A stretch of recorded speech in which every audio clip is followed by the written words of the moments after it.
Welcome to the second live stream. I did say I was going to be potentially doing 3. This will actually be the last live stream in the series because I realised my research methods PowerPoint needs a major upheaval to actually be stream quality worthy. So we'll only be doing crime and deviance, and as I did before, belief. So let's get started. So this is for crime and deviance, SCLY 4, which is the second unit which you study at A2.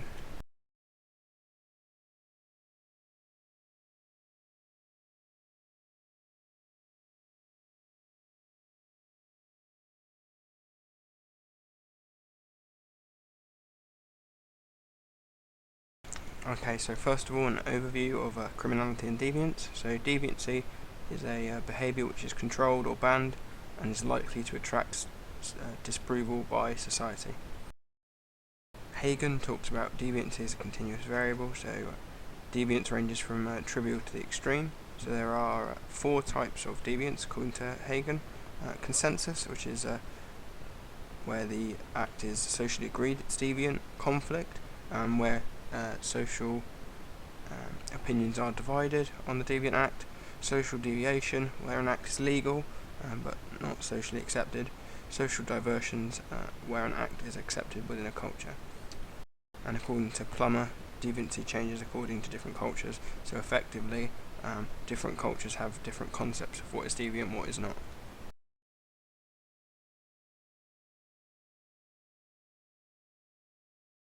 Okay, so the first big part of crime and deviance is functionalism in the context of crime and deviance. So mechanisms of social control required to restrict deviant behaviour. So deviance, deviance can promote change. So, for example, views on homosexuality. However, it's basically there to regulate behaviour.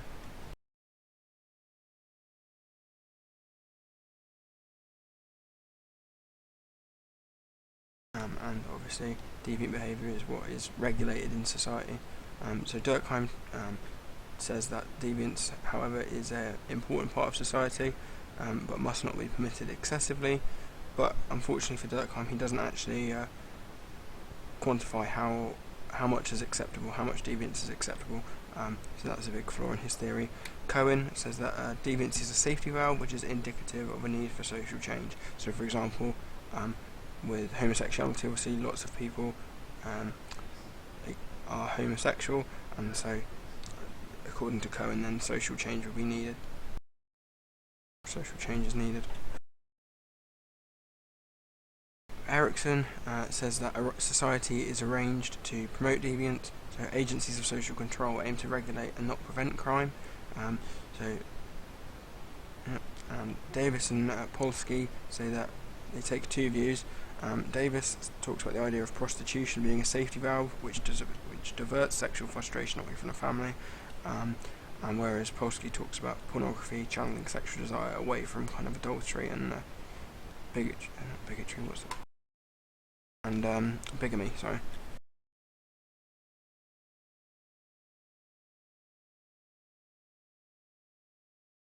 Hershey says that none of us are immune to the temptations of crime. However, he says that social bonds with others prevent us from committing crime. So there are 4 elements to social bonds: attachment, commitment, involvement, and belief. So attachment, do we care about the opinions of others? So do we care what people think about us? Commitment, what have we got to lose? Have we got a job, a family? Are we gonna, by committing crime, would we lose contact or lose that part of our lives? Involvement, do we have the time to commit crime? A lot of people are very busy, so by their nature you wouldn't actually have time to commit crime potentially, as a lot of crime is actually opportunistic. And belief, how strong are our morals?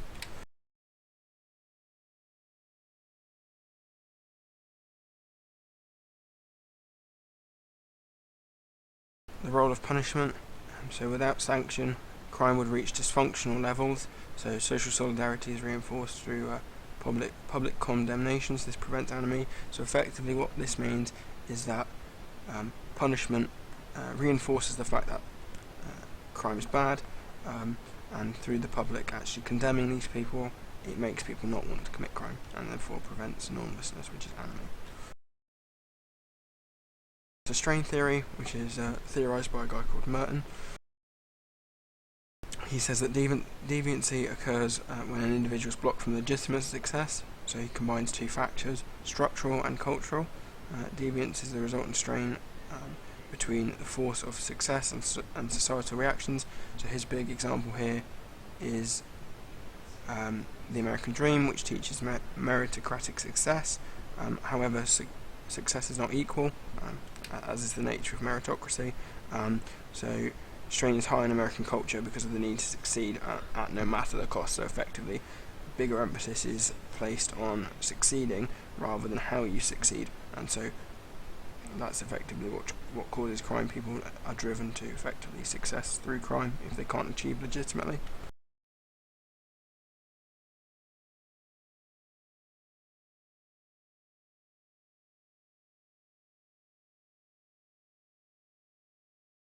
Okay, so he says that, obviously I've just covered, deviancy occurs when individuals are blocked from legitimate success.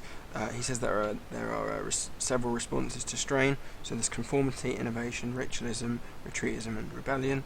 So conformity, people accept the strain and continue to attempt to achieve legitimate success. Innovation, people accept the strain but they turn to illegitimate means of success.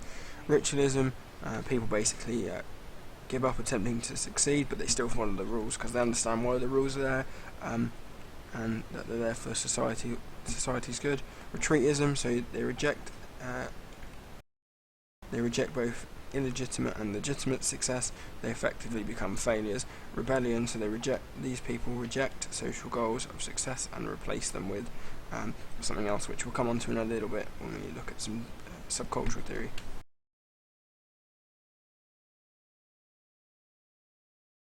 Okay, so some evaluation. So the statistics Merton looks at and other people look at, if they're taken on face value, that gives an over-representation of working class crime. Marxists argue Merton doesn't evaluate the power of the ruling class. Obviously, Marxists are quite heavy on the bourgeoisie and how the bourgeoisie exploit the proletariat. Others say that it ignores that individuals have different goals, so Merton assumes that everyone has the same goals in society. That's not necessarily the case. It only explains utilitarian crime, so crime which gives you a gain, which might be monetary or physical.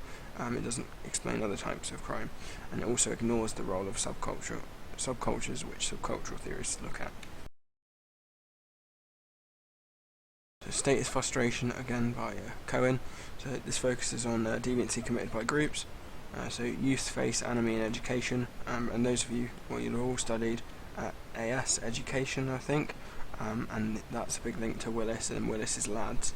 The cause of strain remains unchanged in Merton's view, so this doesn't change between the individual and the groups. It's the strain is what causes them to join the subculture. He also talks about an alternative status hierarchy, which is the idea that mainstream norms and values are inverted, so they become the opposites. They become what we would normally term socially unacceptable becomes acceptable within these groups. Individuals can now achieve because effectively they're good at attaining to the things that mainstream society doesn't like. This explains non-utilitarian crime in the context of gaining status, which is very important. So Cloud and Olin talk about 3 different subcultures, and they say that different subcultures react in different ways. There's no universal response to strain. Access is restricted to both illegitimate and legitimate opportunities. We'll go on to look at in a second. So not only are people's legitimate opportunities blocked, the opportunity to commit crime is also blocked. Cloud and Olin studied a school in Chicago, and they looked at different neighbourhoods, and they found that different neighbourhoods had different access to different opportunities. Okay, so there are 3 subcultures they identified were criminal, conflict, and retreatist. So criminal, so this is effectively like a criminal apprenticeship. So adults nurture the deviants, and we have a prevalent alternative status hierarchy. Conflict, so this is a lack of established groups, which gives rise to only opportunistic crime, which is basically where if someone sees a window open, they might go and burgle the house, for example. And retreatists basically have no access to any kind of criminal. attainment.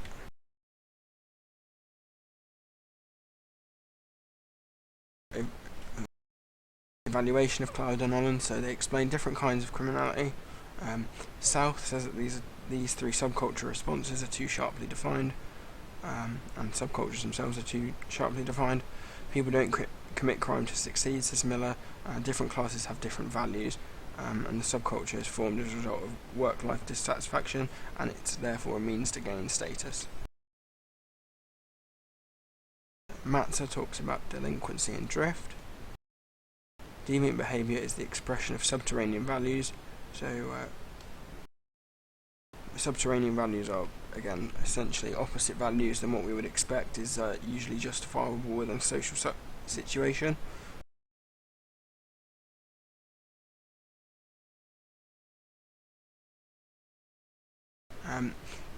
Criminals will attempt to justify antisocial behaviour in a number of ways, says Matzer. Denial of injury, denial of responsibility, denial of victim, and condemn the condemners, so essentially condemn the people that are against them, and they might appeal to higher powers or something beyond society. I'm just going to go back and look at South's criticism of Cloud and Holland quickly for a member in chat. So what I mean by too sharply defined is that what South says is that there are big differences in responses. It's not just these three subcultures that Cloud and Holland identified. There are many different responses, and Cloud and Holland kind of simplify it a bit too much.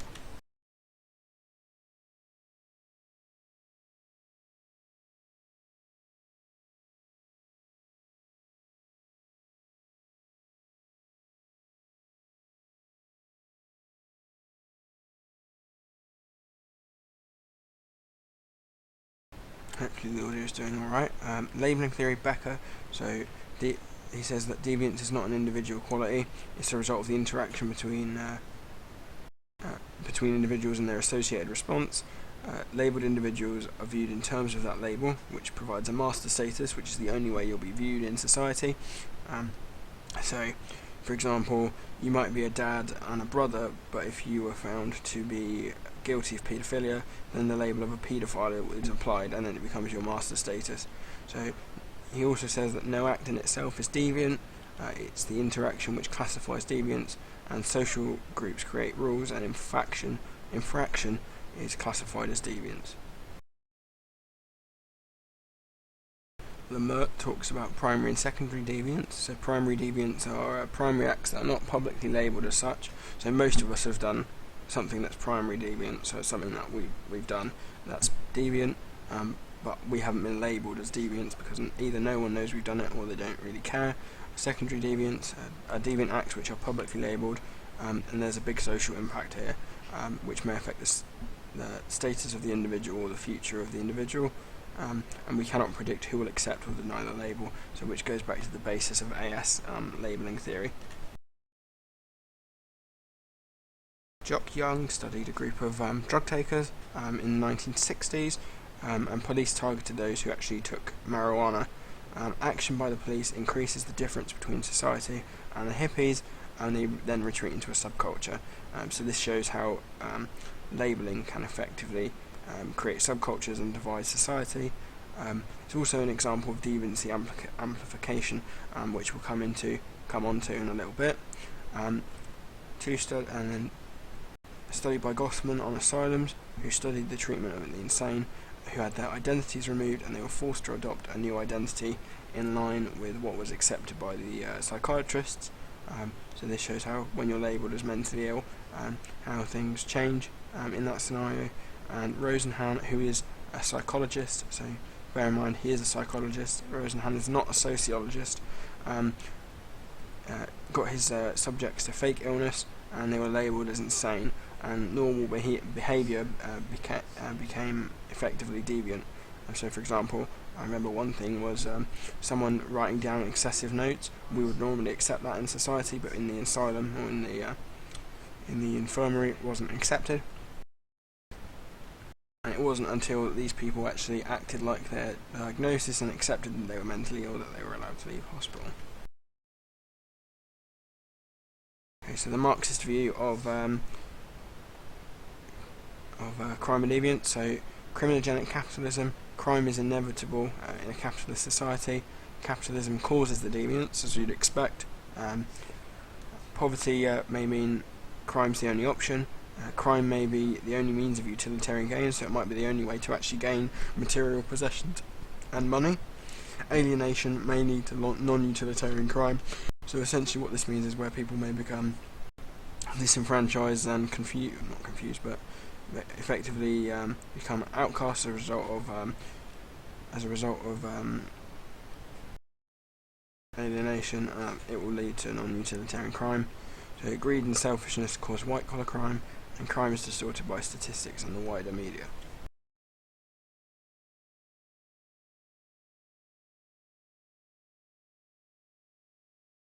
Selective enforcement, which is talked about by a guy called Chambliss.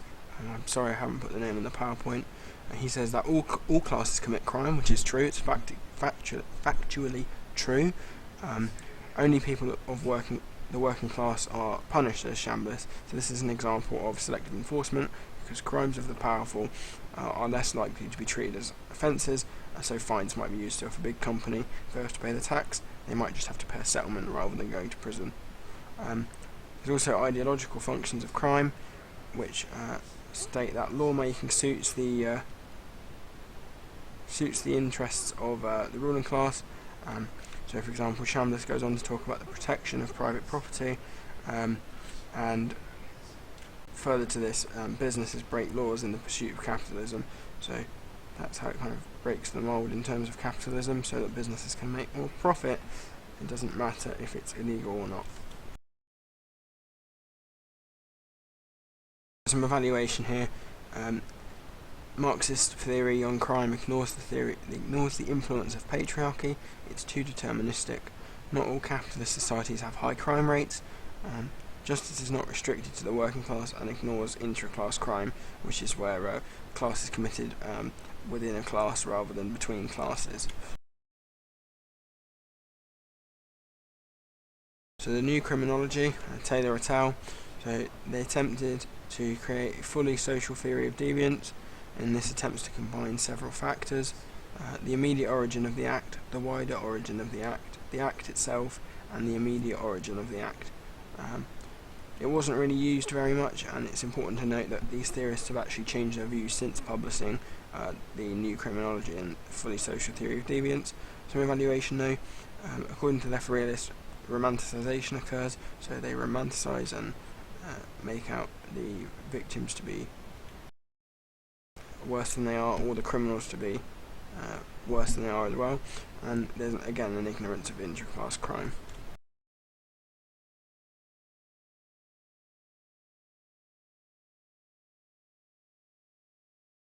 I'll pick up on that comment in chat in just a second. I'll type you out a reply in just a second. Okay, so Marxist subcultural theories talked about by a guy called Brake. He says that control is maintained through ideological domination through the media, a bit like Althusser, who we looked at, I believe, in the Belief live stream, and he also says that economic pressures also maintain control.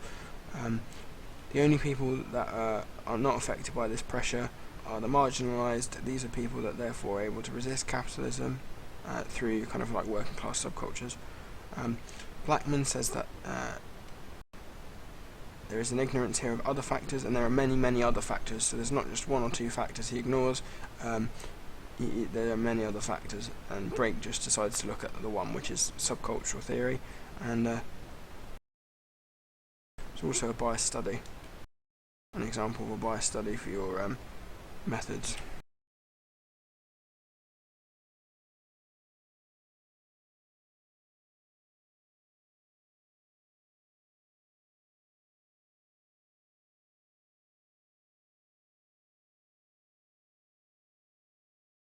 Okay, so moving on, policing the crisis, Hall et al. So studies the muggings conducted by black youths. Effectively, what was happening was the media were saying that black youths were committing muggings, and they concluded that a moral panic had been constructed around muggings. So muggings were actually a common survival strategy This was hyperbolized by the media, and as a result of social and economic issues in the 1970s, the media was able to hyperbolize and scare people as a result. And as part of this, there was a crisis in ruling class hegemony, so black youth were symbolized as the breakdown in social order and then were targeted by the police. So, at the time in the 1970s, there were big issues around immigration, which then forced police action. Okay, right realism. So right realism is a new theory which you don't look at any other point in the course. You don't look at it during belief or any point during AS. It attempts to offer practical solutions on the basis of political alignment. So essentially, in this case, it's right-wing individuals and trying to provide solutions. So there are a couple of things here.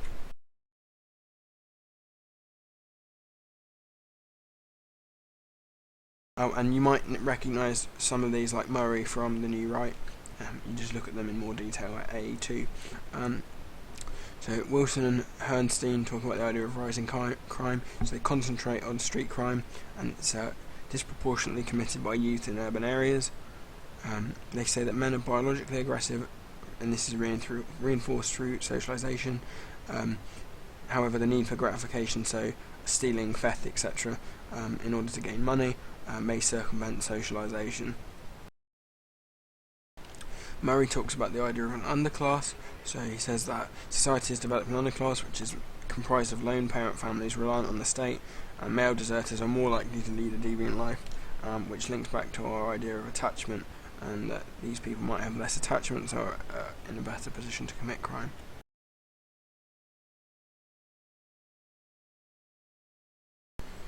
Rational choice theory. So right realists say that it's a choice. If the chance of being caught is low, then people are more likely to commit crime. If there's also little deterrent, so it's a small fine or something, they might be more likely to commit crime. Control theory. So they say that effective socialisation into social norms prevents crime, and they also talk about situational crime prevention. So this is the idea of target hardening. So basically making somewhere harder to break into or to steal. This is an example of increased deterrence, which allegedly prevents crime. However, what this could essentially just lead to is crime displacement. So crime is just taken somewhere else where people haven't, where target hardening and surveillance haven't taken place. So broken windows policy is talked about by Wilson and Kelling. This is the decline in the physical environment. So what the physical environment looks like reduces informal social controls. Wider control stems from antisocial behaviour, and there must be a zero tolerance policy on the decline in the physical environment in order to ensure that crime doesn't take place. As evaluation, right realism has heavily influenced US policy. However, it's ignored the role of inequality, so it links back to Marxism there, and again links to Marxism because it neglects crimes of the powerful. So left realism, so this is the politically left version of realism. Again, same function as general realism, it's just to the left rather than the right of the political spectrum. So they say that society is unequal, and they adopt a reformist approach. They want to reform society in order to make it better. And there was a crisis of explanation of crime rights in the 1970s, again link back to policing the crisis, Hallertau, and what was going on there. And left realists state that this is because there's an increase of number of victims at this time, and also disadvantaged groups are more likely to be targets of crime.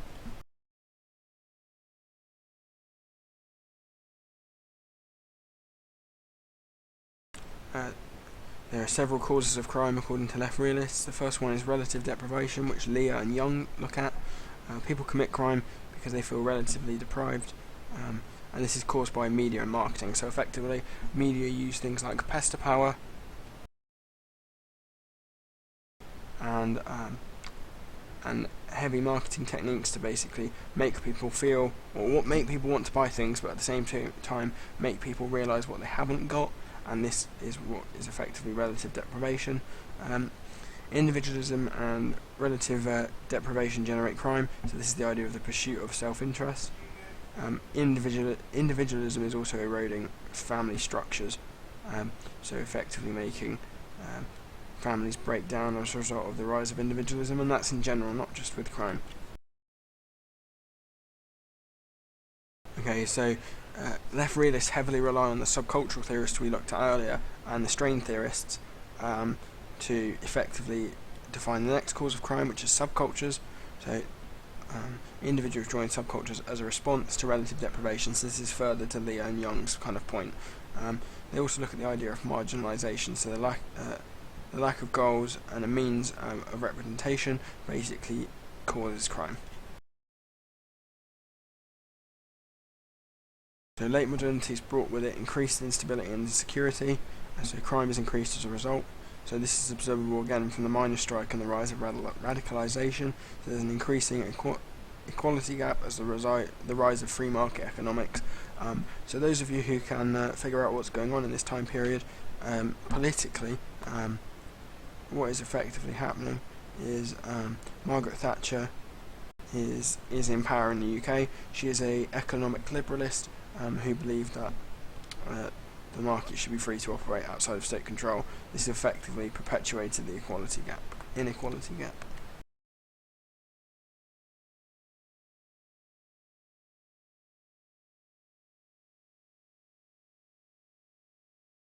Okay, so they offer several ways in which crime can be tackled. So Kinsley, Leo and Young look at policing and crime. So police spend too little time investigating crime.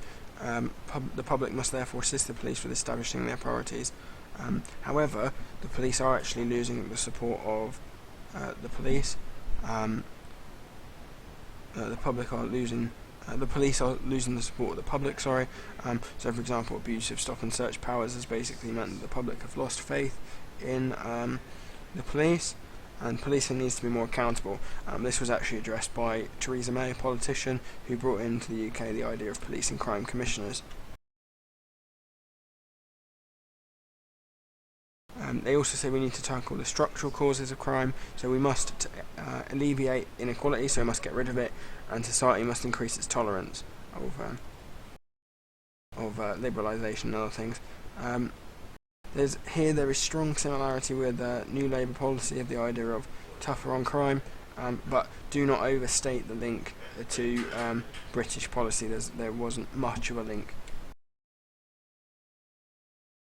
In evaluation, the left realists accept the societal definition and the social definition of working class crime. This ignores the again, Marxist link, ignores the damage caused by ruling class domination. It fails to explain corporate crime, fails to examine qualitative data, so relying heavily on statistics. And not all relatively deprived people commit crime, and they fail to explain why this is the case. Gender in crime. Men are more likely to commit crime than women, and men are likely to commit different crimes. So looking at gender in the criminal justice system, chivalry thesis is talked about by Pollock. Women are more likely to be treated leniently. They're more likely to be cautioned than they are charged, essentially just because they're female. Heidenstern talks about the idea of double deviance. Women who commit crime break gender script and law, so they're treated harshly in cases of double deviance. Again, back to some functionalists. So functionalist sex role theory. So this is the role of male and female in crime and deviance and specific and wider society. Sutherland says that socialisation in accordance with gender scripts highlights the difference. So boys are predisposed to criminality, and the need to provide. The lack of a male role model may increase the likelihood that they may turn to crime, and asserts the aggressive nature of the gender script. Parsons, those of you have all studied the instrumental and expressive role. I'm not going to go into it in any great detail, because you should already know what the instrumental and expressive role is. And Cohen talks about the idea of status frustration may solicit a deviant response. So we kind of covered that earlier on in the PowerPoint. Heidenstern talks about control and conformity. and questions why women conform to norms. He says that women are dominated by patriarchy. Men may control them physically and financially, and the fear of being labelled might put them off criminality. Liberation thesis by a guy called Alder. As inequality increases, the possibility of crime increases. Right, Messerschmitt. This is probably one of the bigger theories we look at in gender. Talking about the idea of masculinity. So Messerschmitt says that masculinity is a social construct, and men have to constantly construct their masculinity. There are two types of masculinity: hegemonic masculinity, so the dominant masculinity, effectively, and the subordinate masculinity. And there are different responses to this masculinity, and specifically hegemonic masculinity. So white middle class will subordinate themselves to authority. White working class will be oppositional to demonstrate their masculinity and try and go up against whoever is trying to be an authority. And black working class people are more likely to lead a deviant career as a response to masculinity. And Messerschmitt accepts that all classes do actually commit crime, so one of the few that does actually accept that all classes commit crime. The criticism of Messerschmitt: can masculinity explain crime? Does it not just explain the offenders that actually commit crime? So how can therefore masculinity be used to explain crime itself when it's only explaining the people who commit crime? Messerschmitt does not explain legitimate masculinity, so how one can obtain masculinity legitimately. Postmodernism, masculinity and crime. So the decline of heavy industry has meant effectively means that people who would have been in heavy industry have got legitimate careers, but have increased their deviant access through them. So, for example, bouncers might deal drugs on the door of a nightclub.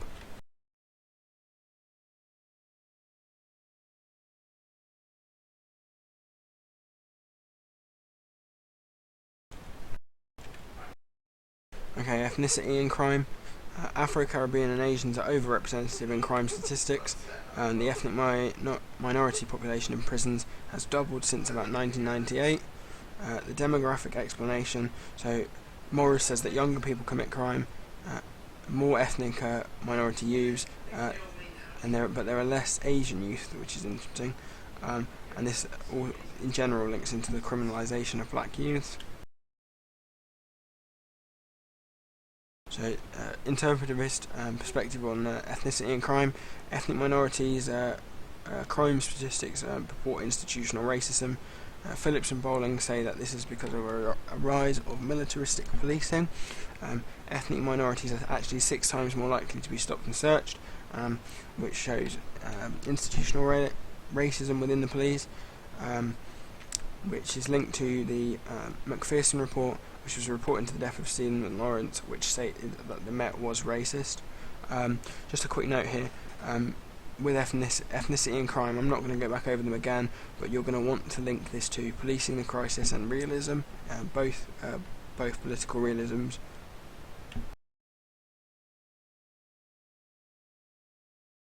Crime in the media, deviance amplification. The media amplify deviance by copycatting, so essentially trying to explain to people how things were done and then people copying that, pressuring the police to do more, sensitisation of the public by the media showing violent images. People get more sensitised to real life violence. They also draw attention to trouble spots, which I think we'll look at in the idea of mods and rockers. I don't know how to actually put it in the PowerPoint, but feel free to look at the idea of mods and rockers. Crime fallacies according to Fallon. So there are a couple of fallacies. So these are bad ideas. These are ideas which are wrong. So media has an age fallacy. So the media says that victims are older than they are. So actually, people who commit crime are actually a lot younger than the media thinks. The dramatisation of crime. They'll make crime seem more dramatic than it actually is. They will also give the impression of intelligent criminals and that criminals are like masterminds, and this is the ingenuity fallacy, and they purport that there are more middle class victims than there actually are. It's actually more likely that working class people will be victims of crime. And the police fallacy. They actually say that the police is more effective than it is, And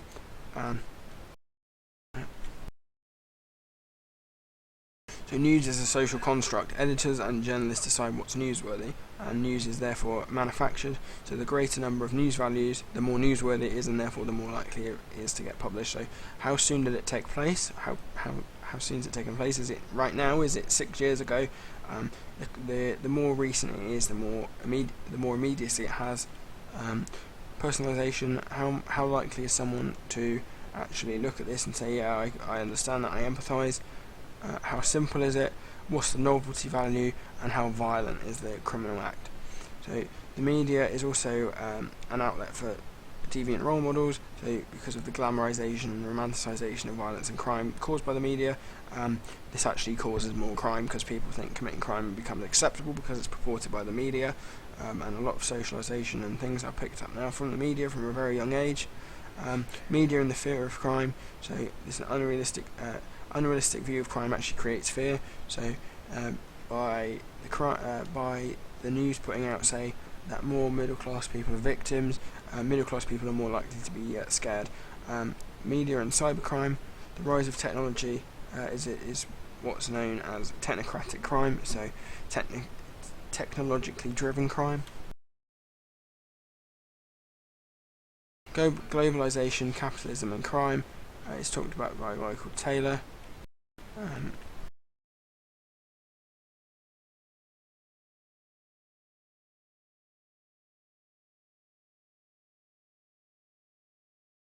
This is linked to the topic of globalization and crime. Capitalism exploits the inequality of globalization, so this is linked to Wallerstein's core in the periphery, which is effectively a neo-Marxist idea whereby the core states, so primarily Western states, exploit the periphery who rely on trade with the core states to prosper, and when they don't. The lack of an employment economy generates crime. Individualism has created marginalisation, and this is kind of the divide then between the pursuit of its self-interest and global interests. However, it doesn't explain why crime is not universal. The McMafia, Glennie, so crime organisations post-communism form the McMafia, and this is become a synonym for transnational crime, which is basically crime committed across borders. So Hobbes and Dunningham, Hobbes is a political theorist, I'm not sure about Dunningham. They look at the patterns of crime organisation. So organisations of crime is likely to be linked to economic globalisation. Crime has now become local with global links. This has shifted from hierarchical to loosely structured. So this is called entrepreneurial criminality, and however, this is not applicable across all contexts.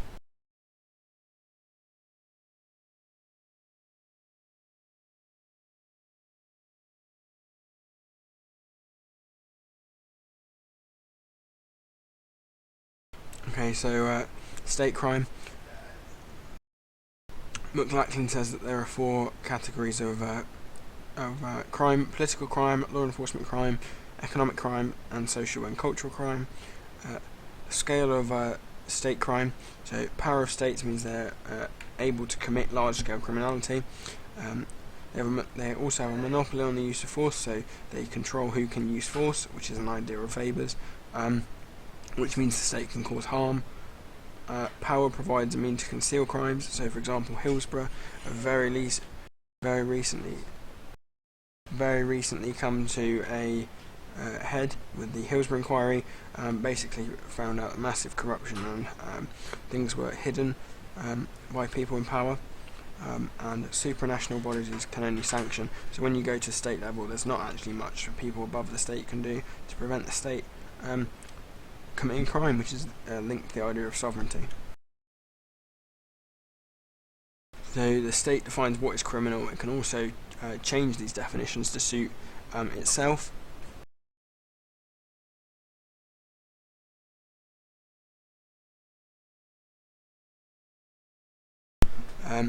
So moving on to human rights, there are 2 categories of human rights: national rights, so these are inherent through existence, and civil rights awarded by a society or system depending on what culture or what society you're part of. Criminality, according to some theorists, should only therefore be treated as breaches of rights. Nothing else should be illegal. So Cohen talks about state crime and the culture of denial. So as a result of growing international non-government organisation pressure and the focus on victim state, the notoriety of state crime, so people becoming more aware of state crime. This is linked to the idea of a spiral of denial. So democratic states will attempt to legitimate their action, first of all by saying it wasn't us, oh no it was someone else, and then they'll do a U-turn and go, even if it was us, it was justified because, and you could look at kind of Iraq, in part, especially for the last part, so even if it was us, it was justified. Neutralization thesis, Sykes and Maxer. So there are several means of denying crime, or denying you've committed a crime: denial of a victim, denial of injury, denial that you're responsible, condemning the condemners again, and appealing to a higher loyalty. So transgression and the problem of dirty hands, which is a political theory, which essentially states that politicians should go beyond crime and what is criminal to ensure that we are all safe. Green crime. Traditional criminology has no concern for any kind of green crime, and it's because it's barely defined in international law. This is criticised by Marxists because obviously the bourgeoisie control crime. So green criminology explores the nature of environmental harm. So by ignoring the legal definition, it can take a wider view. It says there are two views on harm, essentially, according to green criminologists: the human-centric view, or the ecocentric view. So what's more important, humans or the ecological system?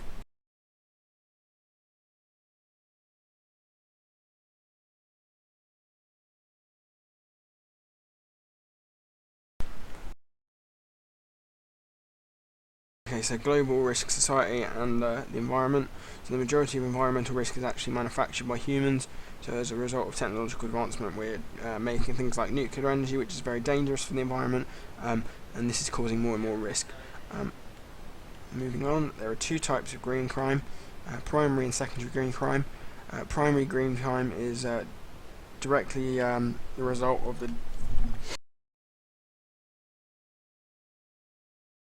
degradation. It's directly the result of the degradation of environment, so dropping litter, things like that, more extreme, dumping toxic waste, etc. That's a primary green crime. Secondary green crime is when crime is born out of the ignorance of a preventative measure. So, for example, in Bhopal, at the Union Carbide plant, because of a lack of regulation, there was effectively a massive disaster there, which caused big issues, which is something green crime focuses on.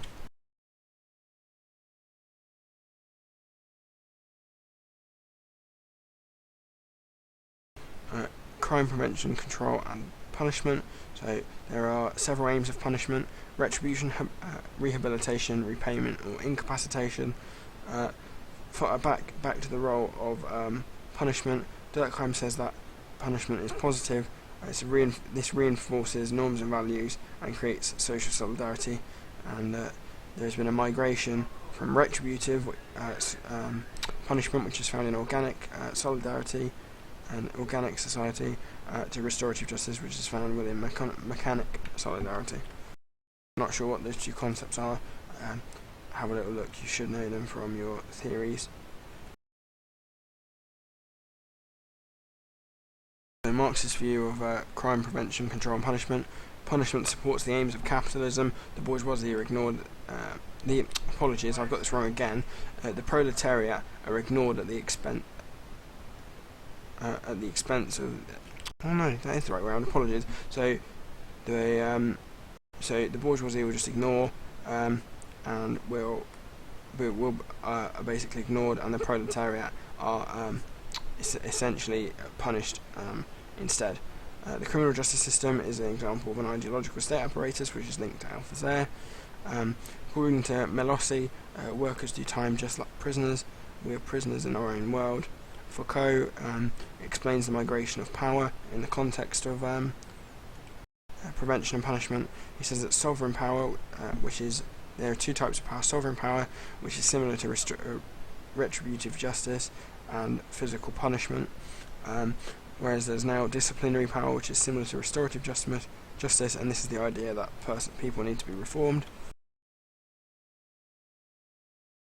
He takes a cynical view. Foucault takes a cynical view, unlike Durkheim, and he looks at this in his idea of the panopticon.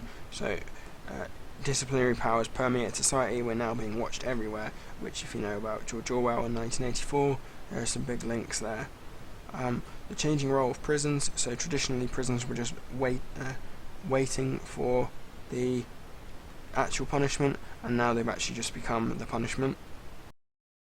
So Carbine et al. Says that because we're actually putting more and more people in prison, it's caused some problems such as poor education, poor food and poor sanitation, which is taking our prison system to breaking point. So Garland talks about the era of mass incarceration. So 3% of the adult population is incarcerated, and this is a result of tough on crime policy, which we kind of looked at earlier. Transcarceration is the cyclical process of remaining and moving between agencies. So, for example, someone might start off in care and then move to prison, to go to be rehabilitated, to move back to prison, etc. And there are also alternatives to prison which have been looked at. So, for example, the rise of control orders such as ASBOs and curfews. Victims of crime. So, positivist victimology attempts to identify the factors which produce patterns of victimization, so why people are victimized. It focuses on interpersonal crimes of violence, so attempts to identify how victims contribute to their own victimization. Early studies attempted to identify characteristics of victims. Positivist victimology ignores structural factors, ignores victims' inability to predict their own victimization, and it actually strays into victim blaming, which is very dangerous in society.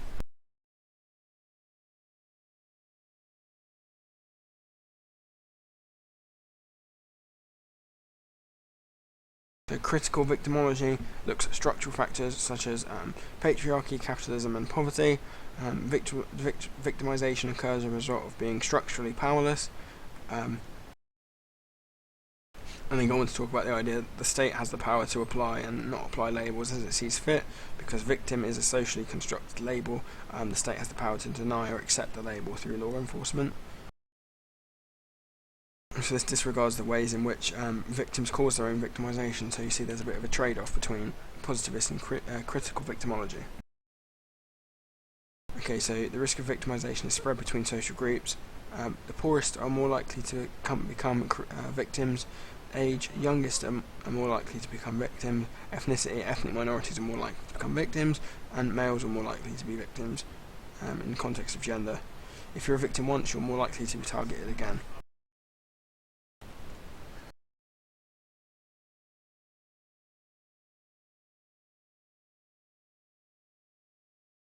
Okay, so there's a big impact on victimization. So crime causes several severe emotional and physical harm.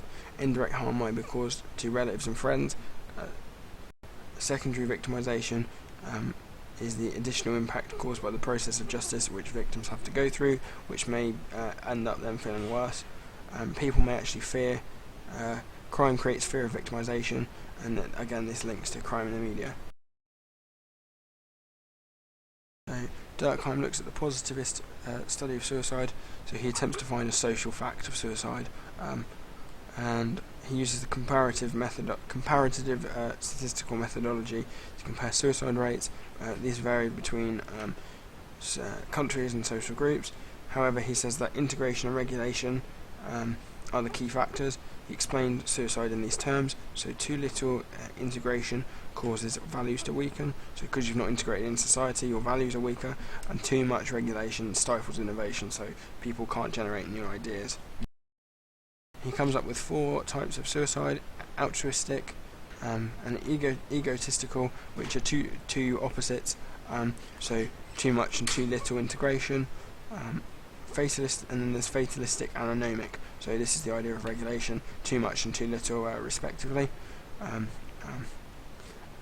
So evaluation here. Statistics are socially constructed. So Durkheim using these statistics don't make necessarily a good comparison. Suicide is just another label, and he overestimates the importance of religion. I haven't really gone into this here is just a piece of important evaluation to remember. So Douglas looks at the interaction study of suicide. Suicide must be empathetically analysed. There is no social fact of suicide. It can involve studying survivors' accounts, diaries and notes. He says that there are 5 types of suicide: revenge, escape, search for help, repentance and punishment. Atkinson looks at the social construction of suicide, so he says that classification of suicide is impossible. Classification is a common sense conclusion based on primary and secondary factors, such as a suicide note, cause of death or circumstances of death. Secondary factors include your childhood and economic factors. So the last slide, Realism and Suicide, talked about by Taylor. So he tries to put Atkinson and Durkheim's view together. He says that there is a difference between suicide and suicidal gesture. Parasuicide, most people who attempt suicide won't die. Attempting suicide is not a definite decision according to Taylor, and he says that there are 4 types of suicide. Submissive, life is over. Thanatation, there's uncertainty between life and death. Sacrifice, others made life unbearable. And appeal, uncertainty about others. Just as a note, I don't think it will come up this year because of the fact that it's actually leaving the spec. They're not putting it in the spec for next year and next year's courses. So I honestly don't think it's come up. It's obviously been removed for a reason. And most notably, probably one of the biggest points of evaluation for suicide is actually no longer criminal in most parts of the world. So it doesn't really fit with crime and deviance anymore. So unless anyone has any questions, I'll reply to the questions in chat just now. But does anyone else have any questions? Otherwise, that's the end of the presentation.